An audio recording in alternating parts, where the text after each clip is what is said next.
When fighters make that walk to the cage, they can have an army of fans behind them. But when that cage door closes, it's one-on-one. And in those moments, anything can happen. That is why mixed martial arts is the craziest, most exciting sport on the planet. It's fight week once more. Frankfurt, we are coming back. This is Octagon Hype.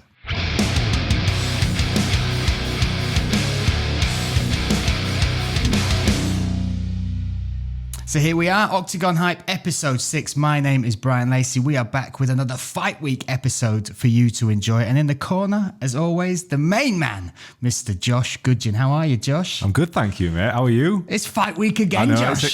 This come round quick. Excitingly quick, because we are back in Frankfurt. Now, Frankfurt hosted us for the first time, Octagon 33. That was an immense event. That's the first time Octagon had ever stepped outside their own territories of Slovakia and the Czech Republic, and they were welcomed with open arms. The Fest Hall sold out for the very first time. That is unreal. And thinking about Andre Novotny and Pavel Neruda taking that gamble, thinking about whether they could fill an arena in Germany, that must have been super nerve-wracking. But we knew we could do it.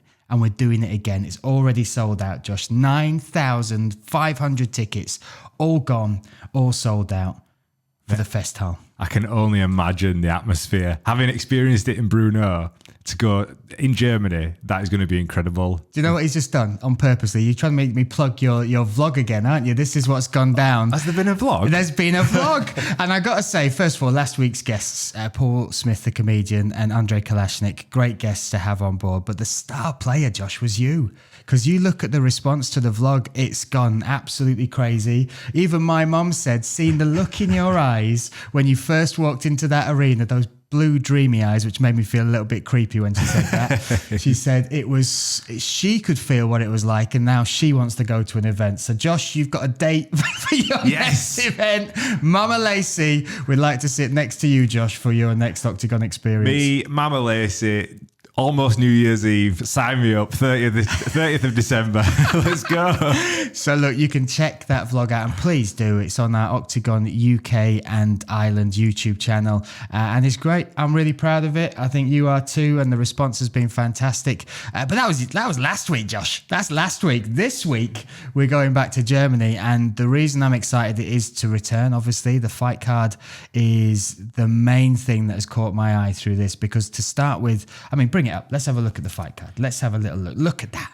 Look at that fight card, Josh. The prelims are stacked. We're opening with Banik versus Cordero, which is a free prelim that you can check out on the Octagon YouTube channel. That will whet your appetite for what is to come. But I'm going to jump us to the main card, Josh.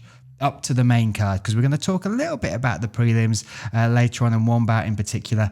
But the main card is so exciting from top to bottom. That is stacked with huge talent, title implication fights, and the main event, which we will get onto. We've nicknamed it Eckerlin's Revenge, his second fight against the Oliveira. And now we're going to break that down, because today on this show, we are going to have two fantastic guests. We're going to have Christian Eckerlin. He's going to talk us through what it was like to walk out in that Fest Hall, all the craziness that happened within his fight, the backlash after it, and then preparing to go back into battle in Frankfurt in less than 3 days' time, ladies and gentlemen. So, and on top of that, we're going to reintroduce MMA fans to what was the rising star in UK MMA. Back in 2010, 2014, this young man was where the UK's hopes lied and rested for a world title. Since then, some crazy stuff has happened in his life, which has seen him not compete for 8 years. And I'm talking about the one, the only, the hitman, John Hathaway. He is going to join us. He's going to join us and talk us through some of that stuff and what the emotions are like stepping back in the cage after 8 years away. Now, Josh, you know the story. You know some of the insights we got to film with him. It's a crazy 8 years, right? Yeah, I think it's fascinating that he is actually making a comeback, because we talk about, 8 years in any sort of career path is astronomical, but in mixed martial arts, with the way that it's evolved, the way that it evolves year on year, like the young up and comers are actually trained MMA fighters, so they come up as mixed martial artists, whereas like back in his day, they tended to lean more on being possibly a kickboxer, striker, and then they'll pick up a bit of grappling, and that's what it was back then. Whereas like now, these kids are killers, you know. It's true. They're absolute killers. It's true. The new generation, that new wave, that whole new era of mixed martial arts is upon us. But jumping back in there was the great hope, the hope that we would have a world champion back in those days was rested on this man's very broad shoulders, John Hathaway. And we're going to talk to him. We're going to talk to him about his camp, about his return, about all the issues that have gone on. But first of all, I want to introduce you to a fighter who is kicking off the main card here at Octagon 36. Now, we have a rematch, the second of our rematches here at Octagon 36. We've got De Oliveira versus Eckerlin. That's a rematch from Octagon 33, sorry. Back at Octagon 21, Mate Curtis for Christian Youngworth. Now, since then, they have both excelled in their careers in the welterweight division. In particular, Youngworth. Youngworth has rejuvenated himself. I don't know what has happened, but he went from, I think it was 2, maybe 3 fight losing streak to now a 3 fight winning streak. And not just winning them, but decimating his opponents. Now, when I talk about Christian Youngworth, I'm going to talk to you about a guy who can change not just his fight, but the whole feel of a fight card. I've been at Octagon events where the matches are close, and they should be because they're well-matched fights. And he walks out and the whole atmosphere changes. The whole arena, the hairs on the back of the neck go up because he is one of these fighters, Josh, that we class as a warrior, as a fighter. Sometimes you talk about athletes, right? You talk about martial artists. This happens to be a fighter that is very skilled in martial arts. And you look at his last 3 fights. So he took on Strelček, got caught in a nasty armbar. This is against a black belt, a high-level black belt. Fought his way out of that, then beat Strelček on the ground to finish him. Then he came up against Robert Pukac. Pukac, one of the most well-known names in Slovakian MMA, a big star in Octagon. And he didn't just beat him, Josh. He made him quit. And I mean physically quit. That is one thing to submit your man, to knock him out. But the pressure that Youngworth brought in that fight in rounds 1 and then to increase it into round 2, at the end of round 2, you'll see it. You'll see it as the round is called. Pukac shakes his head, and in his corner, he's done, Josh. That says a lot, right? He's a terrified human being. Yes. I mean, that is what this show is all about, is to introduce the British fans to these fighters. And I'd never come across him. And then when you were showing me the highlights earlier and then watching it back there, I would not even want to step into an arena with this man. Never mind a cage. I got to tell you something as well, because he is this. They almost called him Mr. Short Notice because a lot of his fights, he'd step in on a week, 10 days notice. At the finale of the Octagon Series 1 in Germany, Octagon Challenge Series 1 in Germany, on the day of the semi-finals, one of the fighters fell out. Now, Christian Youngworth was invited as a star of Octagon to watch the fights. He literally came over, tapped Pavel Neruda on the shoulder and said, if you can get me a mouthpiece and a cup, I will fight. He was sat there just wanting to watch the fights. And as soon as he heard that there was a gap, that's the guy we're talking about. Now, if you want an advert for the nightmare that is Christian Youngworth, his last fight against Petrushek. Now, Petrushek is a very experienced, high-level fighter. Unbelievably talented, as durable as they come. And I'm just going to let you watch what Christian Youngworth did to him in his fight.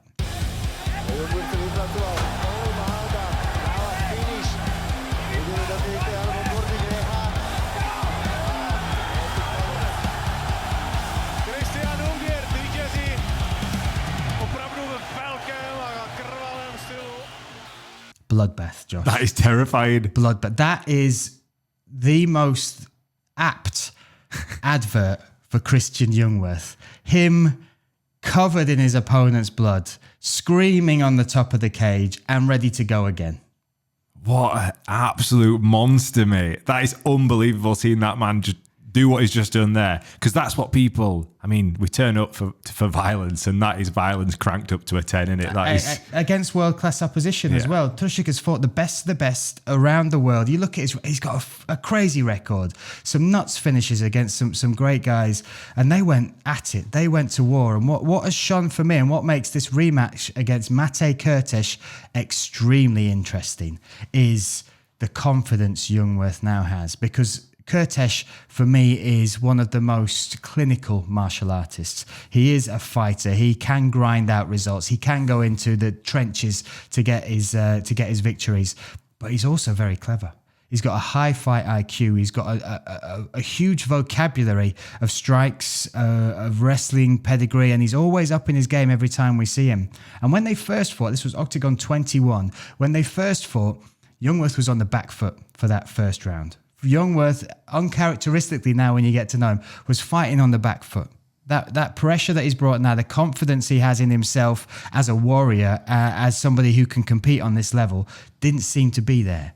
Then round 2, he started to get a bit more into the fight, tried to close the range. Still, Mate Kurtesh, his craftsmanship, his cage craftsmanship, his use of the space, the open water in the cage was phenomenal. That kept Youngworth at bay.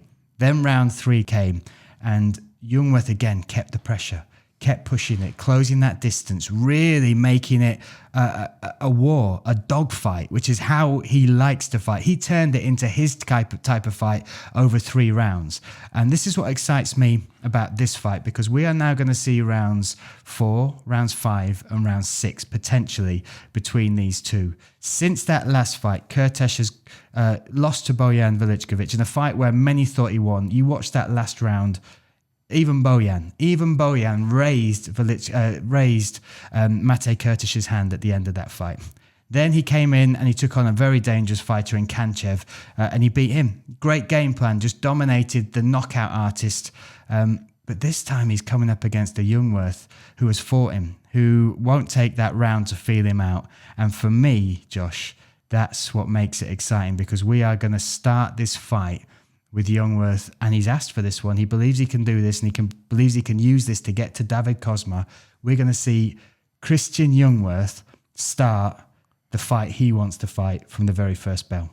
That's why I love rematches, for that reason, because you get to see how has a fighter developed, how has the IQ been raised from what they've previously experienced. But not only that, on a winner's side, it's like, how do they then further develop their game and not going with too much confidence and think that they're just going to turn them over. So like, that's what makes it more exciting to see rematches for me, is like, how far have these fighters developed in both physically and mentally to get a W. It's what John Kavanagh said to me when I was talking to him about a fight. He said, just drop that name. When he said to me, he said, the best litmus test to see how far you've come is fight somebody again. That will show you exactly how far you've come, because it measures it against your last performance, against their growth, against their skill set. And that's what we'll see with Mate Kurtesh taking on Christian Youngworth. I could not pick it. I can sometimes go through the card and I think they've got the edge because of this or that. I cannot pick it, but all I know is it's going to be that is the way to launch this card with a fight like this. So following that, we then have Zdeněk Polivka taking on Kristofic, Piret Kristofic. This could be a fight which we see a changing of the guards. So Kristofic, he last fought, lost his belt against Patrick Kinsell, got dominated for 4 rounds, but this is what Kristofic is like. You look at that 5th round, there was still fight in that dog. He put it on Kinsell in that 5th round, so much so it was very, very close to Kinsell almost slipping on that banana peel and losing that title. He's coming up against somebody who put in the performance of their career in their last fight. It was in Frankfurt, Octagon 33 against Czech Kone. Dominated the multi-time world champion Czech Kone. Didn't just dominate him, finished him. And I remember Frank Mir talking to me, not just in the fights, but after the fight. And that says a lot to me, Josh, as well. When you're sat with Frank and there's a fighter he remembers, or there's a moment that he wants to talk to somebody about, and the name on his lips at the end of this, despite all the stuff that happened at Octagon 33, Chiesa claiming the title, Eckerlin, all this fight, the fighter that he really had a good conversation with me and tried to find the coach of was Zdeněk Polivka. So that shows his potential, right? Is that another name you've just dropped there, Brian? Do you want to pick? I think you left it next to John Kavanagh over there. Anybody else? Did I mention Russell Crowe coming to my wedding? No, I've not done that one yet. No. You did right. I mean, a former UFC heavyweight champion to be calling your name out for more information, wanting to speak to your coach. Like, if that doesn't build confidence in a fighter, I don't know what will. Yeah, without a doubt. And that's what makes this exciting, because will it be the change in the guard? Will that now gatekeeper status almost that Kristofic has got in the middleweight division, will that be what his career is? gatekeeping for these young up-and-comers, or will he beat this Polivka and then move back forward towards the goal that he wants to get back round his waist? Or will Polivka overcome Kristofic and establish himself as potentially the next man after the next man to fight for that middleweight title? And we'll talk about that later. Again, another fight, Josh.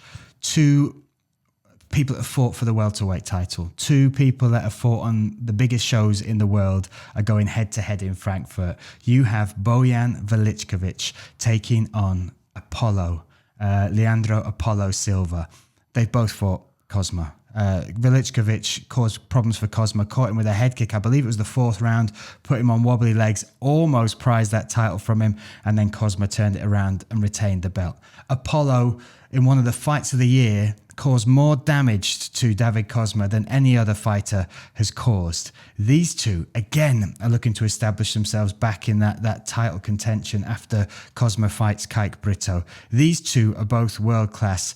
And another fight, Josh, again, as we go up this card, that the implications of victory are just huge. This card is absolutely stacked. Like as a fan of mixed martial arts, like from top to bottom, you're going to enjoy it. Without a doubt. This is, again, and we'll talk a little bit more about these, but there's stories off the back of that fight.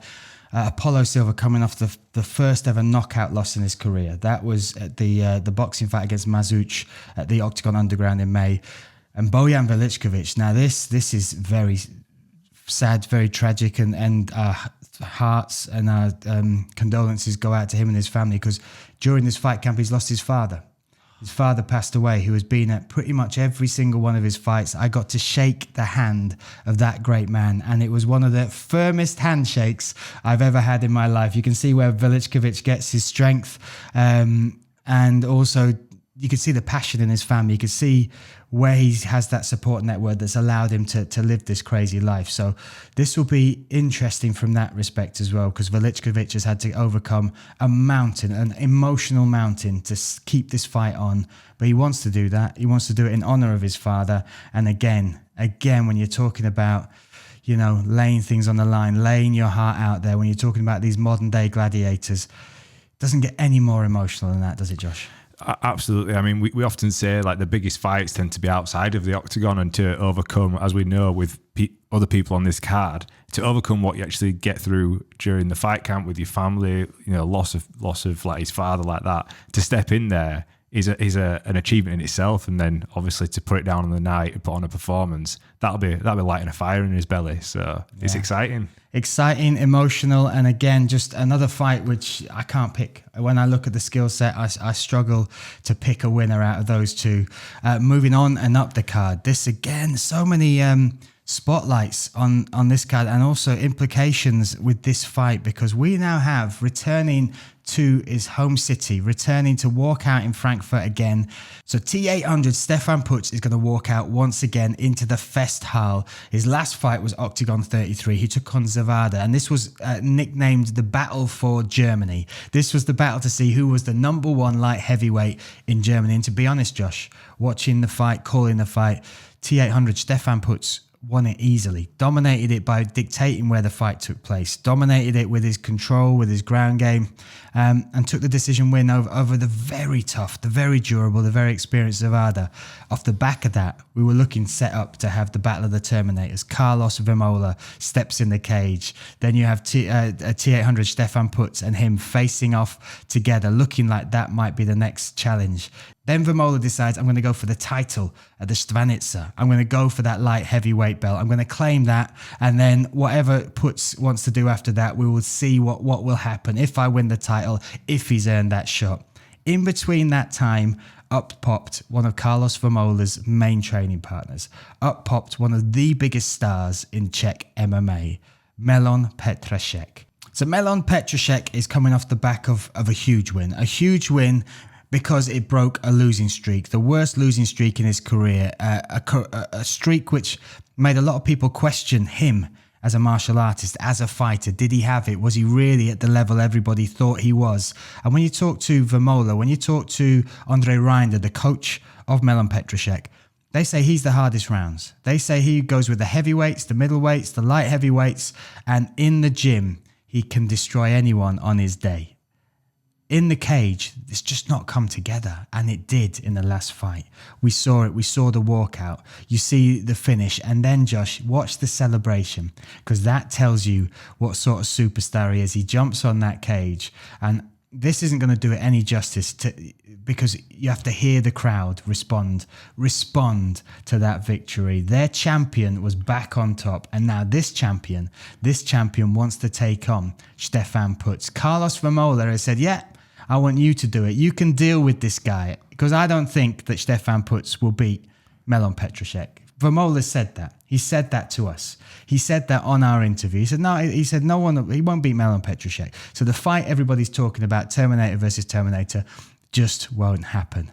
Putz though, is a 15-time world champion. The most experienced, deadly, skilled fighter that Moell Petrushek has ever faced. So this will decide, will Petrushek move all the way up those rankings? Will that fight with Vermola still take place? Who will win in Frankfurt, Josh?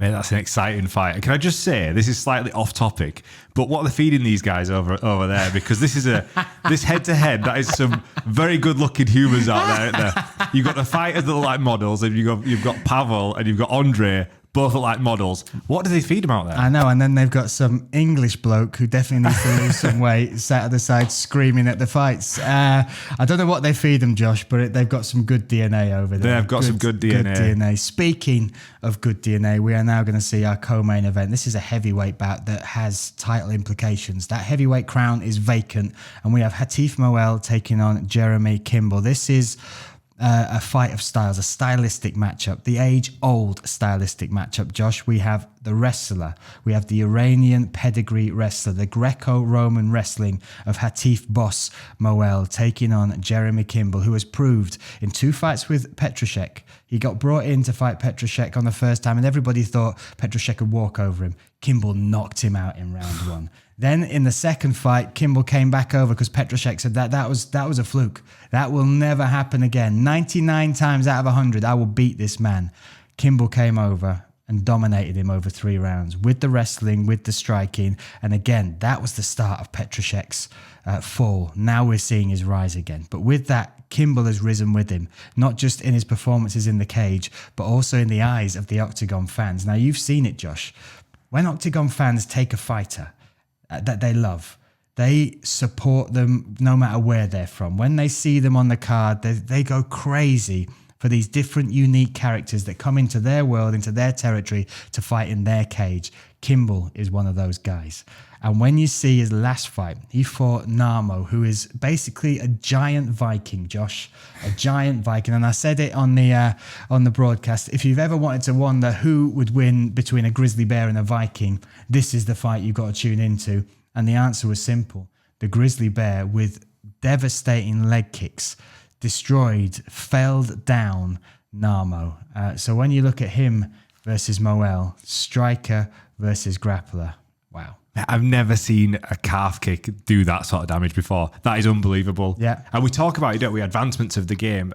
It seems like a calf kick came in like probably a few years ago. We saw it in the rise of McGregor over in the UFC. Yeah, Benson Henderson. Yeah, really, like those sort of fighters. And that's how the game has advanced now. And that's it's quite a common thing to come across to make sure that people start checking it properly. And then you see the leg breaks. But that's an advancement. And we talk about Hathaway 8 years out the game. You know, these are the things that he's got to be watching out for. You know, these kids are coming up different level, armed with different weapons. Yeah, Josh. Armed with different weapons. And this fight in particular, when you talk about Hatif Moell as well, his skill set is crazy. That wrestling background, being able to dictate where a fight goes by, and also he's an emotional fighter. You watch his last fight, he's fighting a big baby, and this is a dude that is so durable and put on a real performance, but got overwhelmed by Moell. But Moell got emotional, and you see him, he's almost barking at him like a dog at the end of the fight. And that is something that Kimball is going to have to deal with as well, because you're dealing with a monster, Josh. You might be a grizzly bear, but you got a monster across the cage from you. I know you like to sit on your fence, but one thing that you can guarantee with a heavyweight fight is that it will be a crowd and a fan favourite. It's a spectacle. It is something special when 2 giant humans who are skilled and armed for combat, step in the cage and go toe-to-toe. That is our co-main event for Octagon 36. Now, on to the main event.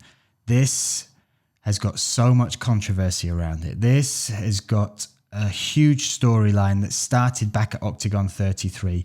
Christian Eckerlin versus De Oliveira. Now, this was a fight that was down the main card in the first time we went to Frankfurt, Octagon 33. Eckerlin, the epic walkout that will stay with me forever. The walkout into that crowd, defending his home turf against De Oliveira. Now, De Oliveira is this Brazilian fighter who took that fight on 1 week's notice. Now, during the fight, Josh, there was some controversy. Now, that was deemed a cup kick. That was on the night deemed a... What's that look, Josh? I'm just wondering how they came to that conclusion, but carry on. That was deemed a cup kick, right? Yep. So he gets given that time. He gets given that time to recover, all right? That is the moment that sees the controversy within this fight that has led to the rematch. Now, the fight did continue. So as I said, they got to carry on. There's a second cup kick. Let's have a look at this one. Oh, there's absolutely no way you can content there's no. I'm sitting like this now because it's every man feels it. Every man feels it. That's as hard a genuine cup kick. And the other thing that happens off the back of that, you'll see Christian Eckerlin on his knees retching. Now, for those that don't know the rules, if you cannot keep control of your bodily functions, you lose the fight. That means if you are sick or anything else comes from any other orifice, Josh, is that right? The fight is over. Those are the rules. I never knew that. So him retching there and trying to fight that back, he knows the rules. He knows as soon as that, if he is sick, then that's the fight over. Wow. He guts it out. He comes back, and then after that second kick, he comes alive and he puts it on Oliveira, finishing the fight like this.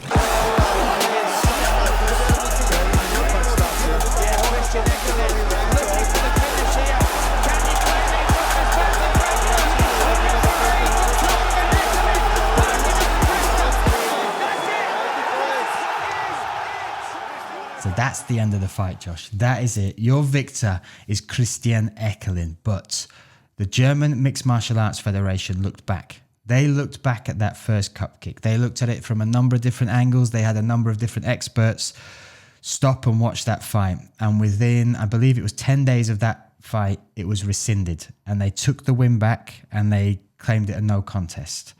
That obviously led to huge backlash for Christian Eckerlin in particular. That led to a social media storm, his character being questioned, him being judged as a sportsman, as a man. And this has led to what has been dubbed Eckerlin's revenge. This is him. The revenge is not about De Oliveira. It's not about that guy.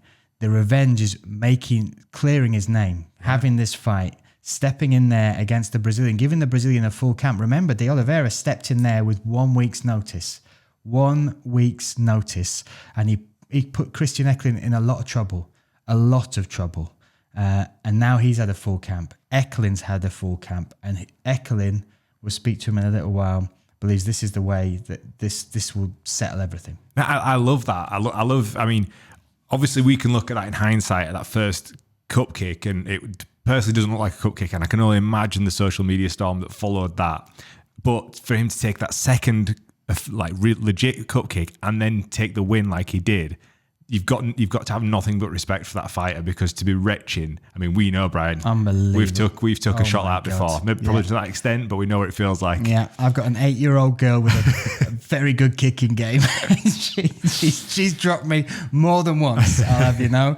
But yeah, so this is where this whole fight card has come back. This is why the Festivals sold out in record time. Yeah. This time we weren't waiting until fight week to sell the last few tickets. They have flown out, because Christian Eckerlin is making that march, not just to claim victory, but to clear his name. And let's talk to him now, because we are going to talk to him ahead of making that walk again, that epic walk in the Festhal. We'll get his reactions to everything that happened in the last fight card, and we'll get to hear about what he's prepared for, what he's preparing for at Octagon 36. So here we are. I am so pleased to welcome the main event man, next week's main event, Christian Eckerlin. How are you, my friend? Good, thank you. Very good. I'm ready for next week. I'm ready for next week Yeah. because I want to tell you this before we even start this interview. I have been lucky enough to travel the world, call fights all over the world. I have never witnessed a walkout like I saw at the Fest Hall with you, with an army of fans, every single fan on their feet. Just tell me, what did that feel like? Did you expect that? Could you feed off their energy? Just tell us the emotions. Emotion was, I cannot say it in words, you know, when you look here, this directly comes. Yeah, it was a big moment for me, also for MMA Germany. Yeah, this I go to many venues. I go to UFC with some friends. They're fighting there around the world. But this was definitely the greatest moment in my life. And yeah, I think now we doubled it up. The dynamic here in Frankfurt is crazy. 2 months before, when the tickets was on sale, they get the tickets. The people outside. You know, I cannot go outside and the people come, hey, we are ready for Saturday, smash this guy, da. It's crazy, it's crazy. Yeah. It is crazy because when you look at the German MMA scene, there doesn't seem to be that sort of big show that has come here and had that sort of effect. It was eye-opening for me just how ready Germany feels for a show like Octagon, for a platform for young fighters. And you talk about this. You're not just fighting for you, you're fighting for the next generation, right? Yes. This is my passion, my goal to make the sport big in Germany. And in my last interview with you, I tell you we start my YouTube channel 1 year ago, a little bit more than 1 year, and it's like crazy things going on, you know. When I go around Germany, the people come and say, hey, thank you for this, and we don't know how hard work you put in this, you know. And also the other guys from Germany, the MMA scene starts with YouTube. It's good because it's growing, you know. Many people, many other fighters have other fans, other community. They bring it in to the MMA, and we are on a really good way to make it big in Germany, and we did it already on the last venue here in Frankfurt. It feels like it excites me as a fan, yet alone somebody who gets to commentate on the fights for what will happen in Germany over the next 3, 4, 5 years. Because I think we will see an explosion because you've got talent, right? You look down. I remember coming to your gym and watching you train and spar with the guys around there. MMA Spirit, you've got UFD, you've got other gyms around Germany that are growing and rising. The talent's getting better as well, right? Yes, for sure. We have many young fighters also here, especially in Frankfurt, in my hometown gym. They are rising, and it's good because many people go now from boxing, from jiu-jitsu. They come into the MMA, and we go all together, you know, and they build it up alone. They don't need us because the young people come, you know. I'm old. I'm 35. I'm serious, you know. If my body is good, I do my whole life. But one day it will come, and then I stop fighting. But now this time I feel good, and I want to do the sport big in Germany. This is my main goal. It's like two parts. Yeah, I have my own career, but also make the sport bigger in Germany. The imprint that last event left was huge. Your fight in particular, your walkout for a start was epic. I was sat next to Frank Mir, 2-time UFC world champion, and he stood up. He stood up because everybody was just up, and he was like, wow. Yeah, exactly. He went, wow. And he said to me afterwards, because we talk about the fights, afterwards you talk about the fighters, and he said, I wouldn't have known who Christian Eckerlin was, but seeing that response, he's been in events with the likes of Conor McGregor and things like that. He said he'd never felt an energy rise for one man before like it did for you that night. Wow, that is, for me, it's, you know, but it's also, you know, for me, it's also like, this is the right thing we do, you know. When we go there, we have a venue with 10,000 people, and they only coming 6 or 7. It's also good in the beginning. Yeah, we don't expect it's sold out, you know. But now we are really on the right way. We do the right things. We show the people the sport, the family, the business, everything around what you to handle, to handle everything. This is it's not easy, especially for me. I have so many things to do outside, but my family helps me a lot in the time when I have the preparation. And so but this Frank Mir, this never nobody told me this. Now it's for me. It's, I watched his fights, in the past 10 years ago. I don't know. He was like crazy. Yeah. Yeah, he's the man. He's the man, and he was like, and he said to me, "You're the man." So that's what you got to take away. Pleasure. So look, we got to talk about the fight because the walkout was epic. The fight had so much controversy around it. There's been a backlash as well as far as what you've had to deal with off the back of that. This whole next event, it's helped with the story for this one. For somebody outside, it's set this one up nicely. But with the German Federation overturning it because of not deeming it a cup kick, what was it like? First of all, the elation of claiming that victory, the happiness of getting that victory, but then what happened afterwards as far as the result being overturned? Yeah, we have to start the first kick to the balls. I never said it was like not a shot to. It was not a lever shot or something like this, because lever shot you have like 3-4 seconds and then you go. I go directly to my balls, and in this moment I feel what I feel. Yeah, I'm not. Everybody who knows my career knows I'm a fighter. I go forward. I want to show the people a good fight. The second one was really, really hard. I don't know if you see it. I was like, what is the name? Yeah, almost sick. Yeah. And and then the moment comes, the crowd say, "Hey, Eckerlin," and then I say, "Hey, cannot stop it. No way to stop here the fight, And they speak with Andre, and I say, "Hey, please wait, please, because I don't know in my head. I have 5 minutes. The referee don't say I have 5 minutes. He say recover, and this time, if you say, hey, you have 1 minute, then it will be over, But I realized then Andrew say, hey, slow down. You have 5 minutes, finish. And then I say, okay, stand up. And then I say, okay, let's go. Now it's my turn. Yeah. For me, it's a victory. Still a victory, You have no chance in no way. So. For me, it's still a victory, but the GEMA from Germany decided then no contest. But I don't care about this. We have a good story for this, and you see the venue is sold out. What does it change as far as your attitude towards him for this rematch? What has that been a big motivation now? Is they've called it Eckerlin's revenge? Is it a case of you feel you need to put on the performance, finish them again to claim both those victories? Yeah, I'm always. It's not necessary now. This fight, yeah. I know what's coming. I know him. Now he comes fitter. Yeah, he's he have more preparation. It's good.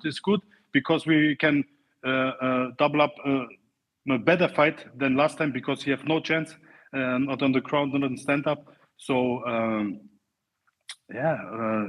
sure is the motivation, but the biggest motivation is in my city. The crowd is with me, and this is my biggest motivation.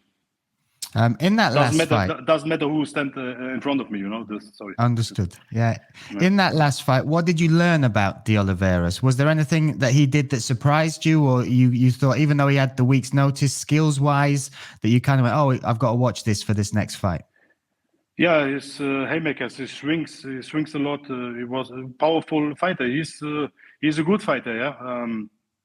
But I train like in the last preparation. I changed not many things. So I say it again. I will do the fight. I don't let fight with me. I bring him the fight, and so I go forward. We're fighting at welterweight, right?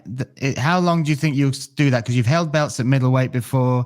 You've held them at welterweight. Do you think you'll move back up to middleweight? Would that be a plan? Yeah, it's a good question. Normally, my goal was to take the belt in the welterweight. There are big guys in middleweight in Octagon, but also the welterweight division is like many good fighters. So I see after this fight what we can do, and one fight more in the welterweight division, like 77 kilo, and then I speak with Andre and Pavel. They have to give me something. We see. We will see for sure. As far as like training as well, you talk about the sparring at MMA Spirit. Stefan Putz is preparing for his fight as well against Milos Petrushek. You and him have got a very close relationship. You worked well together on the Octagon Series 1 Challenge. It was a great dynamic watching you two coach and have fun and, you know, play and push and pull at the Zvada brothers at the same time. How's he looking for his fight as well? Because this is a huge fight for him again in his home city. He's crazy. He's really physical, so strong. He go all the time, no matter what's coming, and he will also take a good show on Saturday night. How do you see that fight going? How do you see Putz versus Petrushek? Yeah, Stefan is for me the experienced fighter. Petrushek he's like a bulldog, you know. He have a lot of muscles, but with Stefan in this fight, a lot of muscles is not a good, not a good gameplay. I say, okay. I see some one or two fights, and he was like his gas was out after the first round or in the middle of the second. So with Stefan, if he overpays, no chance. But he's young and hungry, and you have to be careful. This is what I told him all the time in sparring. And your fight, what's your predictions for how this is going to end? What can the Festhal expect with this revenge, the rematch between you and De Oliveira? Yeah, I never do predictions, never in my life. In my whole career, I don't do it, but I always say the same. This is always the same package, what I say. I will bring the fight. I will burn up fireworks. I will take on a good show for the crowd, for everybody, you know, and a spectacular fight. So it means forward. Smash him, finish. The welterweight belt, let's say you're looking towards that. Yeah. How many fights before we see Christian Eckerlin get the shot at that welterweight? 2 fights. 2 fights, yes. So De Oliveira, and you think one more? Do you have an idea, a name, somebody that you would like to fight for that? No, I think I'm ranked 8 or 7. I don't know.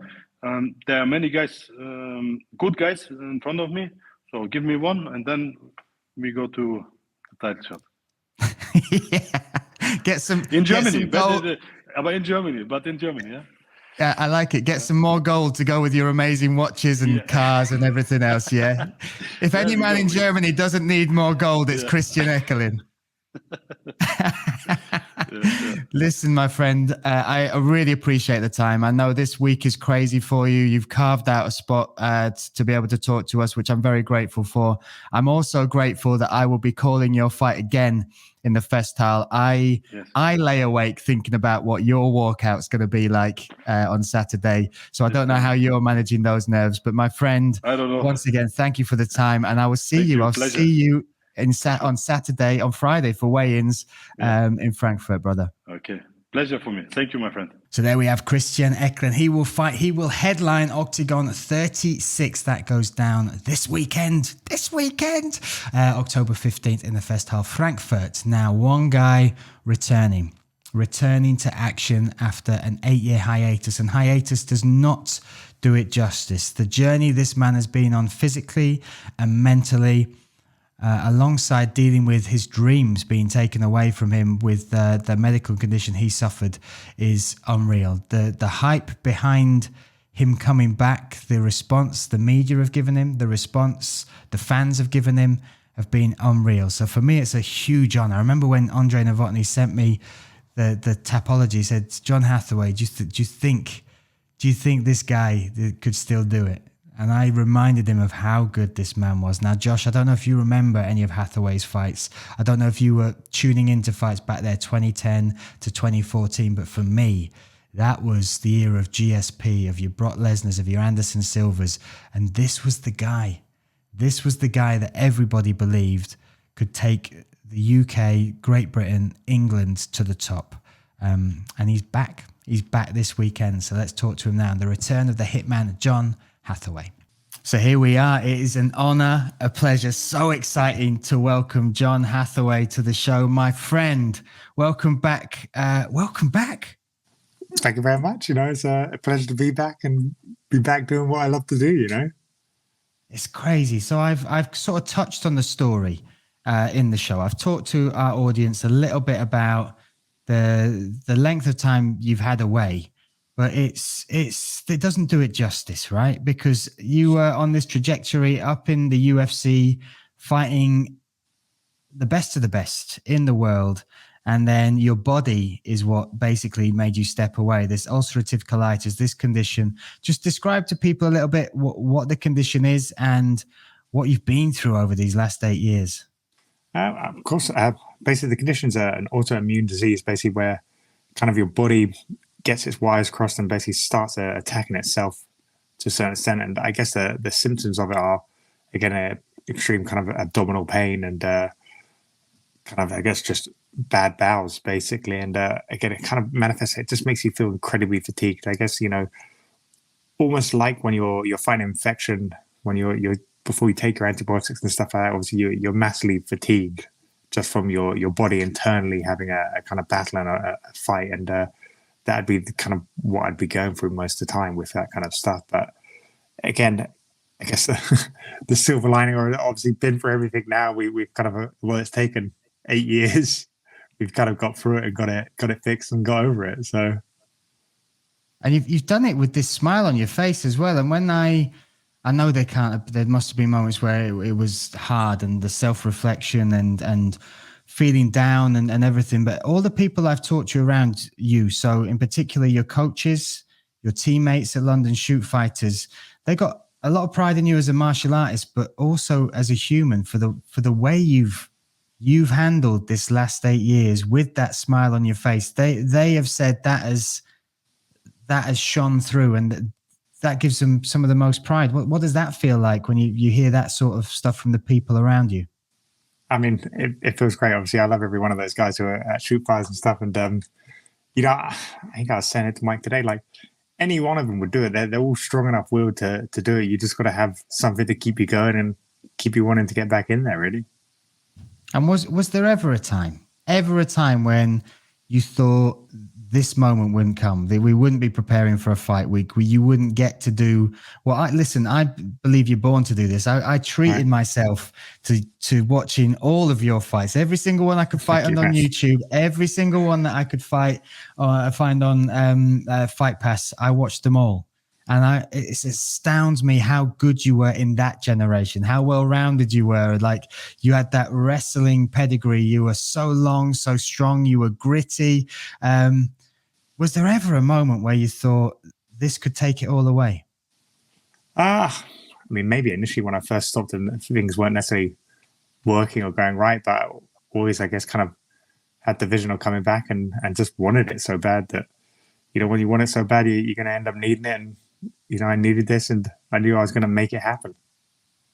That for me as well, when I spoke to your coaches yesterday, they had no doubt. They had no doubt because you had no doubt. They said because you kept coming to training, because you kept being there and present, and you're teaching as well. You've talked to me about how important teaching has been in this period. So, can you imagine going through this without martial arts? Because it feels like martial arts has been a sort of a rope you've hung on to that has brought you through this, and now to the other side where you're going to be able to compete next week. Definitely. I think, things may have got maybe hopeless in those situations and stuff, but I always had the martial arts. I had friends and families around me. I had my wife, and, since having the surgeries, I had my kid as well. So it's all these things that kind of, I guess, keep you going and keep you wanting to do it. And you are doing it. It's happening. It's happening. It's so close now. Talk to me about those emotions. Like you said to me, I think it was yesterday, when you'd forgotten little things like your trousers not fitting as well because you're slowly cutting the weight. Just what's that like, having these little reminders just nudging you and going, oh yeah, this is what it's like. I mean, yeah, I guess those ones are kind of like the good ones. Driving, what you remember, rather than aches and pains. You kind of always have aches and pains and stuff from training, whether you're getting close to fight or not close to a fight. But yeah, it's quite funny with the trousers just slowly falling down. Like every couple of steps, you're like, oh yeah, like I'm like a couple of kilos lighter than I was because I'm just training. Just the volume's gone higher and stuff. And obviously my calories are starting to slowly tick down a little bit. But and yeah, waistline's come in, legs have come in a little bit. So it's just funny little things, funny little quirky things. So it's brilliant. I love it. And what's it been like building up to this? Because obviously you yourself, whether it's mentally or physically, you've got to test that your body's ready, right? There had to be moments where you're like, okay, I'm going to push it. We're going to try like sparring harder. I don't know. You tell me, what was that like? How did you move to the point where now 8 years since your last fight and 2 years since your surgeries, when was the point where you kind of went, okay, I've got confidence in my body that it can handle this?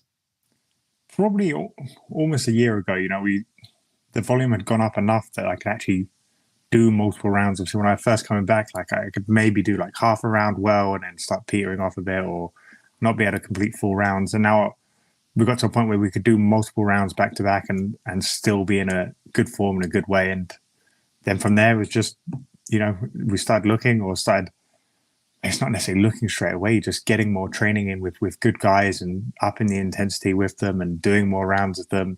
And then from there, then we start looking for our kind of competition. It's taking a little while, but again, Octagon's having us on and it's just going to be great to perform there. And let's talk about that, because you're coming to a show which I'm excited for you to walk out with this, because you deserve it. You deserve a big crowd. You deserve what, and again, if it's even half the show Frankfurt was last time, the atmosphere, the energy from the German fans for Octagon is unbelievable. So what does that feel like to know you're signing to like a legit show? You've got a legit opponent and you get everything, the big show feel for your return.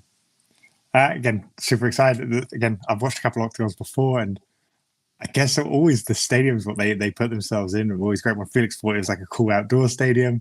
Obviously, the one in Frankfurt looks amazing. The other ones I've seen on Vermola fighting have always been like just great, cracking stadiums. Do you know what I mean? I always like that kind of Colosseum feel to it anyway, and it just builds so much atmosphere in the crowd. And again, I fought in Cologne before in Germany, and German fans are always great for mixed martial arts.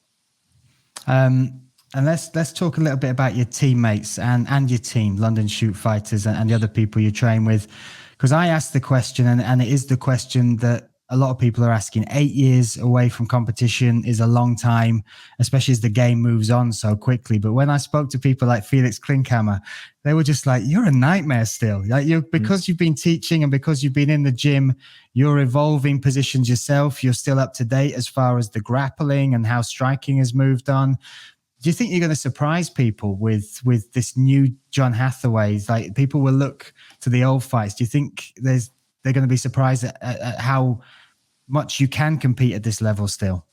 I mean, hopefully, yeah, people will enjoy it and see a good continuation from where I was 8 years ago, still progressing, and still getting better rather than getting, some people may think I'm getting worse, but they'd see a good progression, I think. And the deal with Octagon, right? 4 fights. Yep. I know that's exciting for you as well, because you can progress, and the welterweight division is one of our best as well. It's right. Really is full of excellent talent, and they've given you another someone else who's got some UFC pedigree. You got Andre Ricardo, but me and you both know his nickname is Didi. We also both know your nutritionist, one of my friends as well, is called Didi. Psychologically, they're playing with you, mate. Crazy coincidences in this world, but no, it can't be a coincidence, right? But yeah, no, it's going to be great to compete against him. Obviously, like, he's a well-versed character. He's done a lot in the sport as well. It's not like he hasn't had many fights. He's had a fair few fights as well, and he's going to be experienced person. Again, he's a strong-sized welterweight as well, so it's not like he's small and undersized and competed at other weight classes before. So he's definitely a good test for me. Because I've spent a small amount of time with you, and I've got to say, my friend, I've seen you interact with other people in your gym and around. You have got to be like one of the best energies I've been around. Like, just so positive, so nice, so humble. Yeah, I jump back and I watch your fights, and you're fighting Diego Sanchez, and you're on the ground with him, and there's a bit where you literally grind your forearm. You can't do anything; you just start grinding your forearm into his face. Where's that come from? Talk to me, because you are the nicest guy, yet there is an animal inside you. I think it's just that will to win. You've got to have that will to win, and you've got to, I guess, do anything it takes, but with obviously within the rule set. So you just got to try keep pushing and making that win. Obviously, most of the time I'm just a happy kind of go lucky guy, really, and obviously I'm always around good people, so it's always nice to be happy and play with everyone, really. Let's talk about just the response to your return. What's it been like? Because I know there's big media. Ariel Hawani had you on his show. He was so nice and genuinely happy to hear about your return.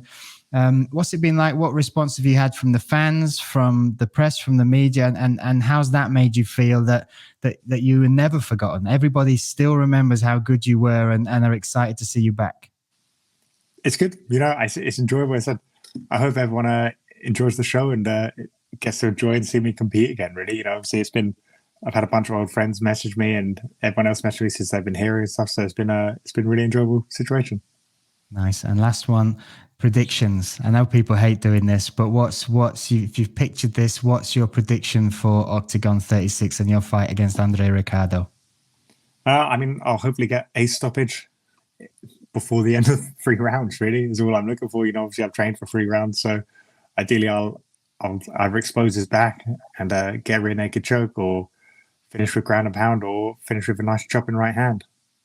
Well, look, whatever happens, you making the walk is a huge moment. I'm sure it's a victory in itself. For me, it's a genuine, and I mean this, an honor that I get to call your fight coming back as well, because I watched you all the way from the start, and it's a nice. Yes, a pleasure for me to be able to call this as you return to the cage. So I thank you. I look forward to seeing you in Frankfurt, and I'm sure the Octagon fans will love the return of Hathaway. Perfect. Thank you very much for having me on as well. So there we have John Hathaway. Just another reason to tune into this epic card, Octagon 36. Now let's finish it off with a little bit of fun and games once again on the internet. And I don't know whether we should just start calling this section what Stefan Putz does in the week, Josh. Yeah, I was going to say that. Every week we seem to find something from T800, and this is no different. I pride myself on going to the supermarket. I pride myself on it only taking me 1 run from the car into the kitchen to unload no matter how many bags. I will load them up, lock and load them. But this is just fruit and veg, 80 kilograms of fruit and veg with Stefan Putz. What a legend this guy is, He needs his own TV show. Who has that amount of fruit and veg? 5 a day, Stefan. Not 5 kilos, 5 pieces of fruit and veg a day. Unbelievable, right? Unbelievable. He is a character and a half, this man. Living legend. Now we'll go from Stefan Putz and his fruit and veg, and we're going to have another moment where, and I'm sad to do this. I'm sad to do this, Josh. We spoke about Mateusz Kohut and his grill master, the barbecue, and we saw him basically eat a live animal off his grill.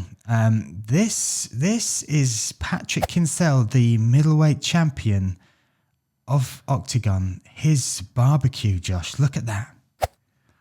Stop. Did he put that on by mistake? Stop. What's he doing? Let's just talk about the different things on there. I don't know how many potatoes. 5, 6, 8 potatoes. Full potatoes, not roasted, not baked, raw. On with steak that's less 2 centimeters thick, and a sausage, just a random sausage. They're not going to cook at the same time. How do you Kinsell, what are you doing? This for me has got me worried about the Czech Republic. Now, it's a country I've taken to my heart. It's a country that I love dearly, Josh. But what is happening on the barbecues in the Czech Republic? Do they not often have barbecues? We need a development on this story, because I want to know how this actually turned out. Yeah. How do you cook potatoes at the same speed as a sausage and 2 steaks? It makes no sense. It makes no sense. So what I need from people from the Czech Republic, and you can hit me up personally, hit me in the old DMs, Bryan Lacey MMA, send me your pictures of barbecuing. Let's do some justice to the Czech Republic and your barbecues, because right now there's people representing you on large platforms that you're doing you no good in the world of barbecuing eyes. And maybe I'm taking this a little too seriously, Josh. Maybe I need to let it go. But how the hell? Don't let it go, Brian. No. That's just not acceptable. It's not. I've got this vision in my mind of him cutting into his steak and then taking a bite out of a raw sausage and then almost eating a potato like an apple, just because the first sort of 5 millimeters is cooked and the rest of it's raw. So he's just sort of eating the skin. I don't know what you're doing, Kinsel. I don't know what you're doing. And also what it means is your coals. You've not managed your... I've got to stop. It's going to get too far. So look, we're going to let that go. If you have got any pictures of you actually barbecuing well, send them to me, Bryan Lacey MMA on Instagram. Once again, thank you for checking out the show. You can check it also out on Spotify and all podcast platforms. If you can't get it in your eyes, you can get it in your ears. Check us out on social media. Give us a follow. Make sure you subscribe to this channel. From me, Bryan Lacey, from That Man in the Box, Josh Goodgin. We will see you next week after Octagon 36.